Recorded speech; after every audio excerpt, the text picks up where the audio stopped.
अशहदु अन्ना अलिय्यन वलियुल्लाह। हसन हुसैन और फातिमा को लेकर काली चादर के नीचे लिया और कहा इन्नमा युरीदुल्लाहु लियुज़हिबा अन्कुम अर्रिज्सा अहलल बैत व युतहिरकुम तत्हीरा। यही आयत पढ़ी। तो नबी इस्लाम के जो अहलुल बैत है वो आपकी बीवियां भी हैं। हाँ, ये बात ठीक है कि बीवियां ऑनरी तौर पर अहलुल बैत है, क्योंकि अकद में आने से पहले वो अहलुल बैत नहीं थी। लेकिन जो बनु हाशिम है ना, वो नबी इस्लाम के खून और दूध के रिश्ते की वजह से पहले से ही अहलुल बैत है। तो अब शिया दूसरी एक्सट्रीम पे चले गए, हम अहले सुन्नत तो दोनों को अहलुल बैत मानते हैं। उन्होंने हालांकि वाज़े तौर पर पूरा एक कॉन्टेक्स्ट चल रहा था, उन्हें भी पता चल गया कि यहाँ से बीवियां भी अहलुल बैत साबित होती हैं। तो उन्होंने उसके ऊपर बहस करनी शुरू की और करते करते उनका देखिए इसमें जमा मुज़क्कर का सीगा इस्तेमाल हुआ है। अगर उम्महातुल मोमिनीन का जिक्र होता तो वो तो नो थी, तो यहाँ पे पिछले भी सीगे सारे मोनस के हैं, बाद वाले भी। लगता है कि ये आयत बाद में किसी ने यहाँ दाखिल कर दी है, किसी और जगह की थी। अस्तगफिरुल्लाह बोली, यानी कुरान को मानकर भी कुरान की तरतीब का इनकार कर दिया सिर्फ फिरका बचाने की खातिर। तो ये दो नंबरी करते हैं, ये छाप रही है। अस्सलाम वालेकुम जी तमाम दोस्तों को। अभी रिसेंटली इंजीनियर साहब की एक वीडियो देखी, कादियानी ही टारगेट क्यों। यानी इनडायरेक्टली इन्होंने इस वीडियो के अंदर ये साबित करने की कोशिश की है कि भाई कादियानियों को टारगेट क्यों बनाया है। कादियानियों जैसे काम तो और लोग भी कर रहे हैं और फिरके भी कर रहे हैं। इस वीडियो के अंदर उन्होंने ये भी कहा कि कादियानी एक फ़िरका है। अब अल्लाह आलम फ़िरका है या नहीं है ये ही बेहतर बता सकते हैं। अलबत्ता हम तो उनको मुसलमानों से उनका कोई ताल्लुक़ नहीं समझते, हम रसूल अल्लाह का दुश्मन समझते हैं उनको।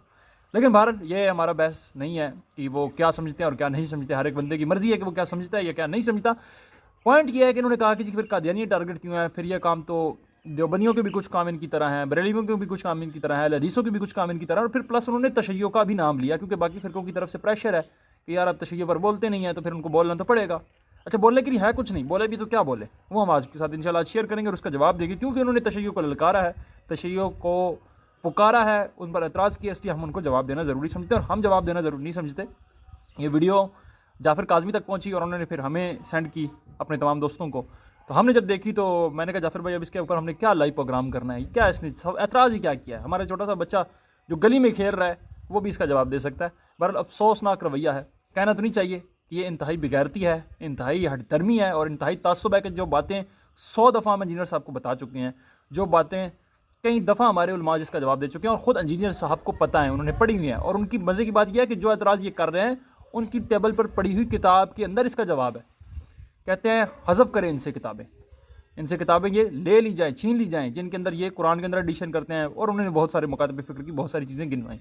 हाँ, तशय्यो के ऊपर जो उन्होंने मुड़ जुड़ कर जो एक एतराज़ मिला इनको, यानी जाफ़र भाई भी मुझे कह रहे थे, जाफ़र भाई ने कहा कि यार मुड़ जुड़ कर इसको जो एतराज़ मिला तो देखो एतराज़ भी क्या मिला। इतना आसान एतराज़ उसने किया और वो एतराज़ किया है जो उसकी सही सनद से साबित भी होता है। बहरहाल दोनों चीज़ें आपको दिखाते हैं। इसके बाद तीसरा रेफरेंस अहले तशय्यो, सैयद फरमान अली शाह साहब, बड़ा अच्छा तर्जुमा किया कुरान का। लेकिन वही बात है, जब फिरका आता है तो कितने बड़े बड़े ये ब्लंडर कर जाते हैं। जब वो सूरतुल अहज़ाब की आयत नंबर 33 आई ना, इन्नमा युरीदुल्लाहु लियुज़हिबा अन्कुम अर्रिज्सा अहलल बैत युतहिरकुम तत्हीरा। ऐ नबी के घर वालों, अल्लाह ताला तो चाहता है तुमसे हर तरह की नापाकी को दूर करके खूब साफ सुथरा कर दे। तावील खास के एतबार से कुरान के कॉन्टेक्स्ट में ये आयत मुबारका उम्महातुल मोमिनीन अलैहिमुस्सलाम अजमईन के हक में आई थी, लेकिन इसमें मुज़क्कर का सीगा भी इस्तेमाल हुआ इस आयत में, स्पेसिफिकली मुज़क्कर का भी, और वो भी जमा वाला। क्योंकि अल्लाह ताला ने इशारतन ये बात बता दी कि इसमें नबी इस्लाम के साथ सिर्फ उनकी बीवियां नहीं बल्कि हजरत हसन हुसैन और अली भी शामिल है, जो आपके अहलुल बैत में से। और मुस्लिम शरीफ में हदीस है, नबी इस्लाम ने अम्मा आयशा ने रिवायत किया है, अपनी चादर के नीचे 5 लोगों को, अपने समेत 4 और सैयदना अली, हसन हुसैन और फातिमा को लेकर काली चादर के नीचे लिया और कहा इन्नमा युरीदुल्लाहु लियुज़हिबा अन्कुम अर्रिज्सा अहलल बैत व युतहिरकुम तत्हीरा। यही आयत पढ़ी। तो नबी इस्लाम के जो अहलुल बैत है वो आपकी बीवियां भी हैं। हाँ, ये बात ठीक है कि बीवियां ऑनरी तौर पर अहलुल बैत है, क्योंकि अकद में आने से पहले वो अहलुल बैत नहीं थी। लेकिन जो बनु हाशिम है ना, वो नबी इस्लाम के खून और दूध के रिश्ते की वजह से पहले से ही अहलुल बैत है। तो अब शिया दूसरी एक्सट्रीम पे चले गए, हम अहले सुन्नत तो दोनों को अहलुल बैत मानते हैं। उन्होंने हालांकि वाज़े तौर पर पूरा एक कॉन्टेक्स्ट चल रहा था, उन्हें भी पता चल गया कि यहाँ से बीवियां भी अहलुल बैत साबित होती हैं। तो उन्होंने उसके ऊपर बहस करनी शुरू की और करते करते उनका देखिए इसमें जमा मुज़क्कर का सीगा इस्तेमाल हुआ है। अगर उम्महातुल मोमिनीन का जिक्र होता तो वो तो नो थी, तो यहाँ पे पिछले भी सीगे सारे मोनस के हैं, बाद वाले भी। लगता है कि ये आयत बाद में किसी ने यहाँ दाखिल कर दी है, किसी और जगह की थी। अस्तगफिरुल्लाह बोली, यानी कुरान को मानकर भी कुरान की तरतीब का इनकार कर दिया सिर्फ फिरका बचाने की खातिर। तो ये दो नंबरी करते हैं, ये छाप रही है। इंजीनियर साहब ने देवबंदियों को रगड़ा, बरेलियों को रगड़ा, इंशाल्लाह वो जवाब देंगे या गालियाँ देंगे, उनकी जिम्मेदारी है। हम पर उसने एतराज़ किया तो हम गालियों के कायल नहीं, हमारे पास जवाब है इसलिए हम जवाब देंगे। और जवाब है क्या? जवाब ये है कि सबसे पहले तो इंजीनियर साहब सुन लें कि हमारे नबी सा है ही को नहीं और इंजीनियर तू तो है ही को नहीं। क्यों? क्योंकि हमें रसूल अल्लाह ने हुक्म दिया। हम तफसीर बिर राय के कायल नहीं हैं, हम कुरान की तफसीर ज़ाती तौर पर नहीं करते, अपने पास से नहीं करते। तफसीर का हक़ हमारे यहाँ रसूल अल्लाह को हासिल है। तफसीर कुरान करेंगे तो रसूल खुदा करेंगे। कैसे?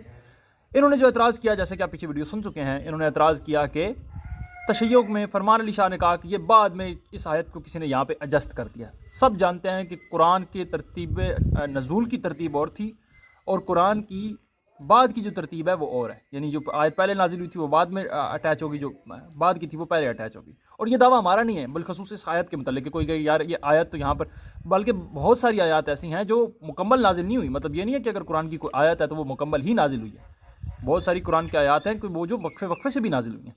तो इस तरतीब के अंदर हमेशा से इख्तलाफ रहा है। हाँ, अलबत्ता कुरान जो 2 गत्तों के अंदर मौजूद है वो तमाम मुसलमानों पर हुज्जत है। बहरहाल मुख्तसर ये कि उन्होंने कहा कि जो आयत तत्हीर है, जो हिस्सा है इन्नमा युरीदुल्लाह से शुरू होता है, ये हिस्सा जो है तशय्युक कहते हैं ये अलग नाजिल हुआ है, अहले बैत के लिए बिल्कुल स्पेसिफिक नाजिल हुआ और फिर रसूल अल्लाह ने ये चादर वाला मामला किया।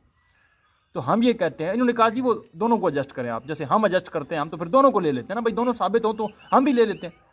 नबी की बीवियाँ अहले बैत हैं, इसका कोई इनकार ही नहीं है कि वो नबी के घर वालियाँ हैं, लेकिन जिनके लिए आयत तत्हीर नाजिल हुई, जिनके लिए जिनसे रिज्स और नापाकी दूर है, जिनकी तहारत और पाकीज़गी का अल्लाह ने ऐलान किया है, उनके अंदर बीवियों का शुमार नहीं है। क्यों? क्योंकि रसूल अल्लाह ने चादर के अंदर डाल के ब्रैकेट डाल के मेंशन कर दिया। मैं नहीं कह रहा, फरमान अली शाह साहब नहीं कह रहे, तशय्यो नहीं कह रहे, बल्कि तुम्हारे टेबल पर पड़ी हुई जामिया तिरमिज़ी कह रही है। जामिया तिरमिज़ी के अंदर हदीस है, जब यह आयत नाजिल हुई बाकायदा ये टुकड़ा लिखा हुआ है। जामिया तिरमिज़ी को पहले हज़फ करो, जामिया तिरमिज़ी को पहले इस किताब से उठाओ अपने टेबल से, जामिया तिरमिज़ी को पहले अपनी टेबल से उठाओ और जामिया तिरमिज़ी के अंदर से ये प्रिंट करना बंद करो। जामिया तिरमिज़ी के अंदर से ये चीज़ें निकालो कि जामिया तिरमिज़ी के अंदर लिखा हुआ है कि जब ये आयत नाजिल हुई इन्नमा युरीदुल्लाह लियुज़हिबा अन्कुम रिज्सा अहलल बैत व युताहिरकुम तत्हीरा, तो फिर रसूल अल्लाह ने क्या किया? जब ये आयत नाजिल हुई, कितनी आयत नाजिल हुई? इन्नमा युरीदुल्लाह से लिख रहा है, लगाओ जामिया तिरमिज़ी में फतवा। ये फतवा तुम रसूल अल्लाह पर लगा रहे हो, ये तुम रसूल अल्लाह की मुखालफत कर रहे हो अपने बाबे बचाने के लिए, अपना पसंदीदा नज़रिया बचाने के लिए। ये फ़िरका परस्ती है और ये गोल कीपरिंग है। ये तुमने हदीस पढ़ी है, मुझे यकीन है 100% पता तुमने ये हदीस पढ़ी है, लेकिन तुम जानबूझ कर अहले बैत की मुखालफत करते हो। हदीस खलीफतैन तुम्हें पता है कि ये सही है, लेकिन तुम जानबूझ के अहले बैत की मुखालफत करते हो। बहरहाल अब रसूल अल्लाह का रिएक्शन क्या होता है कि जब ये आयत नाजिल होती है तो रसूल अल्लाह करते क्या हैं? रसूल अल्लाह उम्मे सलमा अपनी बीवी के घर उतरते हैं और तमाम अहले बैत को चादर में लेते हैं। हज़रत अली उनके बारह डिटेल लिखी है रिवायत के अंदर, मौला अली को लेते हैं, इमाम हसन को लेते हैं, बीबी फातिमा को लेते हैं, चादर में लेकर मेंशन करते हैं और कहते हैं अल्लाह ये मेरे अहले बैत हैं, और फिर दोबारा ये आयत तिलावत करते हैं। और उम्मे सलमा कहती है अल्लाह के नबी क्या मैं भी इनके साथ हूँ? तो अल्लाह का नबी कहता है नहीं उम्मे सलमा तू भी अच्छी है, नेकी पर है, खैर पर है, लेकिन तू अपनी जगह पर रह, तू अपनी जगह पर रह।